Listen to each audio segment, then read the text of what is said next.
সত্ত্বেও আমার ফোন করতে হয়? বাড়িতে মার সঙ্গে ঝামেলা হয়েছে একটু একটু, সেটাও আমার ফোন করে জানাবে। আরে বাবা রে বাবা, আর সহ্য হয় না, মিটিং এ থাকলে বারবার করে ফোন করবে। শোনো, এই জিনিসগুলো কিন্তু আমার মধ্যে জমছে, যেদিন বাস্ট হবে না সেদিন কিন্তু তোমার খবর হয়ে যাবে বলে দিলাম আমি।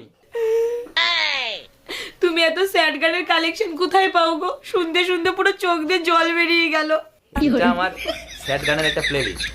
যখন আমার খুব কষ্ট হয় তখন আমি এই গানগুলো শুনি। ও আচ্ছা শোনো না, কি রান্না করছো তুমি আজকে? আজকে না কিছু রান্না করিনি, তুমি বাইরে থেকে একটু বিরিয়ানি অর্ডার করে নাও না গো। আচ্ছা ঠিক আছে, তুমি পরের গানটা শোনো।